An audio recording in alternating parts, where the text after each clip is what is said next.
May caller pala, daldal ko. Si Romeo. Ooh. Hello, Romeo. Hello, Papa Jack. Lasing ka na naman. Hindi, tumigil na ako. Hi, Romeo. Hey, sir. Kamusta po? Yan, I'm okay. Sana, tumawag-tawag ka pa. Ilan taon ka na, Romeo? 29 po, sir. 29. Yes, sir. Turning 30 this coming end. Oh, syempre, kailangan ka mag-37 ka kagad. Malamang 30. Kailangan ka mag-30? 18, sir. Kailan? 18 po, 18. 18. This coming Yes, 18th of November. Advance happy birthday, brother. Thank you po. Alright, Sir Jan. Oh, bakit? Sir Jan, Papa Jack. May radyong bukas dyan? Wala, sir. Nasa labas po ako ng bahay kasi nawawala ng signal sa loob. Okay, are you using a cellular phone? Sir? Landline handset. Landline handset. Yes, sir. Maguluhan ako. Sir, yung wireless landline. Ay, yung merong may base unit na may pinapatungan. Wala. SIM card lang, sir. Landline, cellphone, landline. Apo. Pinahirapan pa yung buhay. Ayun naman pala. Parang ano lang yan, choco na gatas na choco. Gatas. Anong ginagawa ni Romeo sa buhay? Working, sir. Ano ang work mo? Sa courier. All around, sir. Courier? Apo, courier provider po. Providing. Courier provider? Provider po. Anong ginagawa mo talaga? Marami, sir. Nag-sales ako, tapos pick-up delivery, tapos nag-mission coordinator. Shipment. Katulad ngayon, galing na ako sa may... Kaya ba, hindi kita marinig, nawala-wala. Office staff, kumbaga. Apo. Alright, office staff plus field work. Apo, sir. Anyways, what can I do for you, brother? Sir, may kasi yung regarding sa asawa ko, live-in partner ko, asawa. Medyo nahirapan lang akong mag-adjust sa kanya kasi parang masyadong mabebe. Ay nako, Brad. Parehas tayo, ayaw ko ng pabebe talaga. Ayaw ko ng pabebe. Karita kasi ganyan. Ayaw ng lalaki yung pabebe. Oo nga po, yun. Tapos... Yung halimbawa, bakit di ka tumawag sa akin? Ayan, ganon po. Tapos lalaki, hindi mo ako pinapahalagahan, hindi ka tumawag. May ginagawa ko eh. Hindi mo ako mahal. Kaya lang, joke lang, hindi ako nakakalimutan. Yun nga po, kasi before nung nanliligaw pa lang ako, natin sundo ko siya sa sa school niya. Tapos nung naging kami na nag-live-in na kami, yun. Kumbaga yung pag-text ko sa kanya nabawasan. Tapos, minsan nagtatanong siya kung ba't di ako nag-text. Pero wala ka namang record? Sir, wala po. Malinis? Malinis. Clean record ka, kumbaga? Yes, sir, wala po. Meron siguro before sa Facebook na nakita niya may chat ako, pero wala naman talaga. Parang wala naman siyang malation na gano'n. Ang dating sa kanya, lumalante. Flirting niya daw. Brad, when you chat with somebody, random person on Facebook, yes, you are flirting.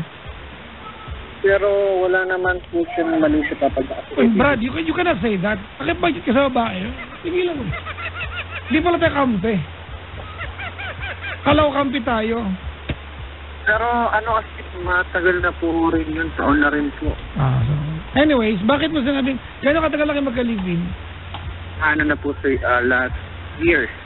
Last year? February, March of Feb po. Alright, I am assuming that tonight you're calling because meron kayong pinagdadaanan. Kaya may pinanggagalingan to sumbong mo, tama? Wala naman po, Papa Jack. Kasi madalas nga lang po yung pabebe. Kumbaga, you are calling the show tonight, di ba? Because basically, you are referring to an incident that happened recently. Po. There's something specific on your mind, kaya tayo nag-usap ko yan, tama? Apo. Kwento mo sa akin. Lang naman kasi yung Papa Jack, kasi pinapagawa lang yun ako sa bisyo ko. Tapos, ayun nga, tinatry ko naman na mag-stop na mag-smoke. Kaso nga lang, hindi kaya, sabi ko sa kanya, it takes time na. Alright, hold on. Apo. Okay, bigla ako naguluhan. I thought your problem was pabebe siya. Ngayon naman, she's been asking you to stop smoking. Yung palang issue. Apa. Oh, Brad, you are being unfair here. Ano po, sir? You are being unfair. Kaso Kasi, Brad, she's asking you to stop smoking and you call her pabebe. Hindi siya pabebe kung gano'n. She is asking you to accomplish or do something for her and then you call her pabebe. It's as if you're telling her insignificant yung kanyang gusto mangyari. Kaso kasi... Gago pala to eh.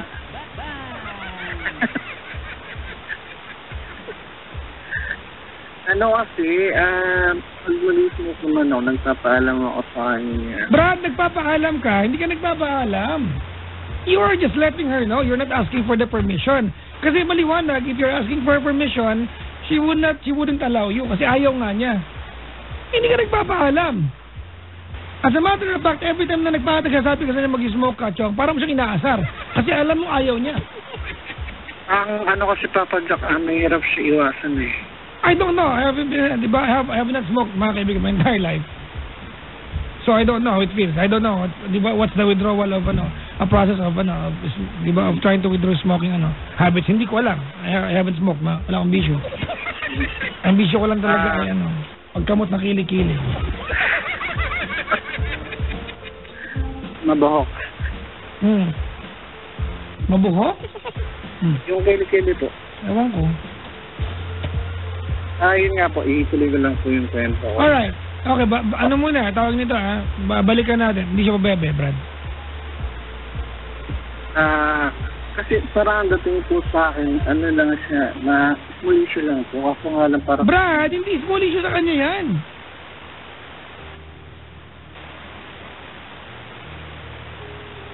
Diba?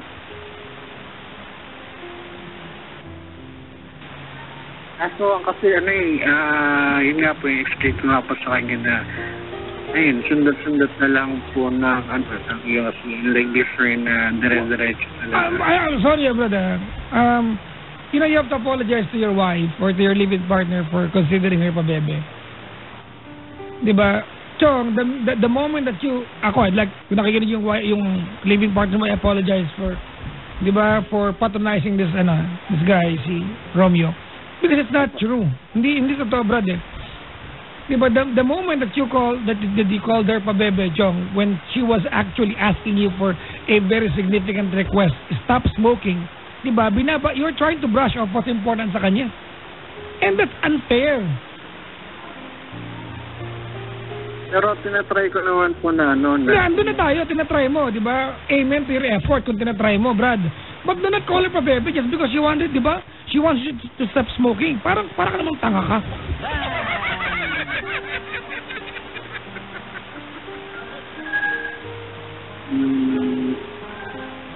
Kasi, ano ba yung Papa Jack? Ang hirap kasi, ang hirap ng bigla. Ano ba? Brad, okay, ganito wala tayo dun sa part na mahirap tigilan o hindi. Okay? That's on you. Alright? That's on you. Ikaw makakapagsabi niyan whether madali, mahirap, kaya o hindi. It will not be me. It will not be your wife. Okay? Okay? But do not go ahead and disrespecting her, telling her na pabebe ka kasi ayaw mong intindihan. Yung big deal sa kanya yan. Marami ng relasyon na naghiwalay dahil sa ganyan. Kung hindi yan preference yan, ang gagawin natin? Hirap po siguro, yun lang. Siguro, yun na lang. Sakto na lang po yung... Di kita marinig. Ano pa? Hindi ko na lang po yung gusto niya para wala na po siguro. Okay. Stop. Okay, hold on. So, bakit ngayon? Parang andali mo sabihin sa akin, stop mo na lang.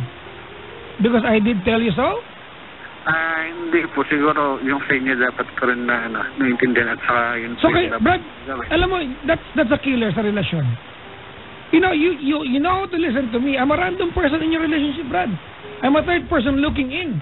At kayong makinig sa akin without, di ba, patronizing the wisdom of your living partner or your wife.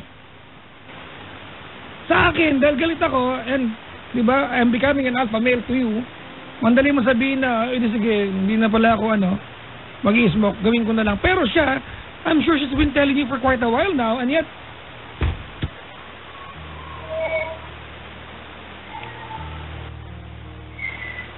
Pero hindi mo kayang gawin. Diba? You are just so stubborn to make her realize that this time she is right. Tama ka mali? Opo. Yun eh. It's not about kung kaya mo o hindi. It's about you not letting her win the argument. Tama mali? Mahal mo ba yan? Opo. Mahal mo? Opo. Mamamatay ka ba pag one morning you wake up and you tell her you know you're right? Are you gonna die? Hindi po. Oh, why don't you do it? Kasi maliwanag, Romeo, kaya mo pala siyang gawin. Siguro, po, feel ko, pero... Hindi kita marinig, Hul. Hello po. Huwag mo isubo yung telepono, iluwa mo yan. Niluwa ko na po. Niluwa ko na. Okay, thank you. Okay, welcome po. Ano yun? Yun na lang siguro, explain ko na lang siguro. Kasi, na-explain ko na sa kanya na, isikit ko naman siya. Kasi hindi nga lang pabiglaan kasi, kumbaga, mission na rin po kasi talaga. I-explain ko na lang po siguro sa kanya na, ayun, na, unti-unti, mabaguhin na alisin ko po. Alright. Ganito, ano? Okay. That's a promise, right?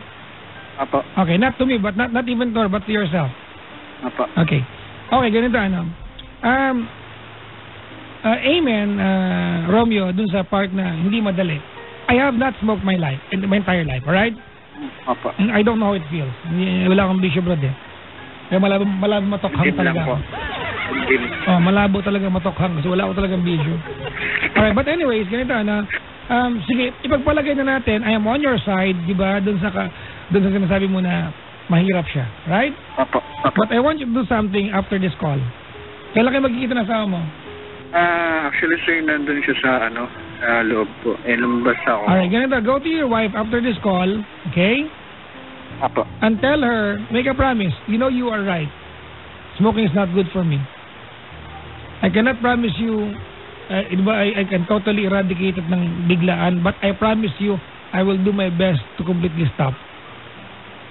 Maybe that promise, diba, will be enough for her. Yung walang resistance.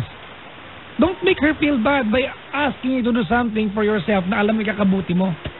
That's the reason bakit kayo mag-asawa. Ama? Apo. Yan, dala ba't kayo mag-asawa, Brad? You look after each other and she's looking after you and you are not appreciating it. Ayun nga lang kasi, yun nga po, katulad ng sinabi ko po kanina na in-explain ko na po sa kanya before, yun nga lang. Kasi ang nangyari po noon, isang stick lang yung sinabi ko. Tapos nakita niya na meron pang dalawa dun sa may cabinet po namin na nakapatong. Yun kaya po siya nagalit. Tapos, kasi may nagkaroon na rin po kasi ng dati na almost every night nahihirapan na uminga. Tapos, hindi kaya pinupush niya ako na magbago na tanggalin yung pag-iwashi ko. So, minsan, hindi po talaga may iwasan. Pero, ayun po. Right after this call, kakausapin ko po siya.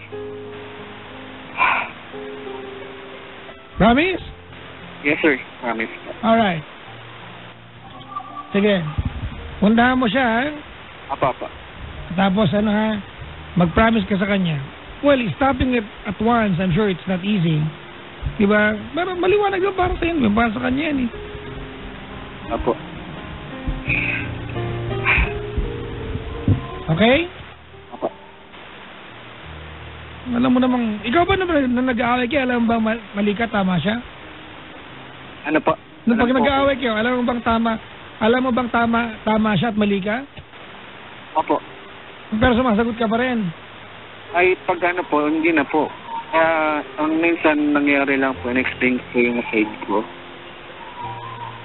How do you explain your side? Yun nga po na, yung sa pag-iwasi ko na, yun, na minsan hindi ko talaga may iwasan. Lalo na after kumain po, yun, or minsan pag-stress po, o kaya pagdating galing sa work.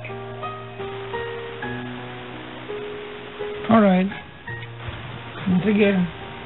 Salamat sa pagtawag. Okay, thank you po. Kung nakahanda ba yung asawa mo, anong gusto mong mensahe sa kanya? Kung marinig niya to. Wala sorry po din sa... Lakasan mo. Hello po. Yan. Oh, Okay game. na po. Oh. Gusto ko pong gusto ko pong magpasalamat dun sa yung sa ginagawa niya po na yun pag minsan matigas. Madalas matigas po ulo ko. Yun sa pag sinusuway niya ako na naitigil na po yung paninigarilyo na ititry ko po yung best ko na iwasan na po. Itigil na. Yun po. Promise yan? Apo. Halika, kiss mo ako. Kasi, napunta na rin. Ano pa? Halika, kiss mo ako. Kiss po kita? Oo. Saan po? 6 lang, ano ba yan? Di po pwede pababa. Ang baboy mo, years. Hindi, hanggang lang. Hanggang kamay ganon, mga gentleman. Hindi ka na, wala na yung corny. Wala ko ng karir sa ginagawa mo. Ano ayun na? po, ayun. Tatry ko po, kakusapin ko po siya, tapos ayintindihin ko po yung side niya. Kung ba't niya ako pinapatigil po dun, na tama naman po siya. Alam mo ba yung rule ng mag-asawa? Apo. There are only 2 rules inside the house. Alam mo kung ano yung dalawang rules na yan? Hindi po. Number 1, the wife is always right. Number 2, gusto mo malaman? If he's wrong, ano yan? Di ba? Number 1, the wife is always right. Number 2, if you think the wife is wrong, go to rule number 1. Ganun lang. Yun nga po ang pinapaano ko sa kanila. Sabi ko, ako yung batas aming mag-asawa. Yun nga lang, siya po yung tagapagpatupad. Huwag ka nang luminya pa. This time you failed. Go to your wife. Embrace your wife. Di ba? Hindi para sa kanya yung gusto niya. Okay? Sige na, salamat sa pagtawag. Okay, thank you po. Thank you ka sa mukha mo. Sige po. Ang sabi ko? Thank you po sa mukha ko. Sige, bye-bye. Sige po.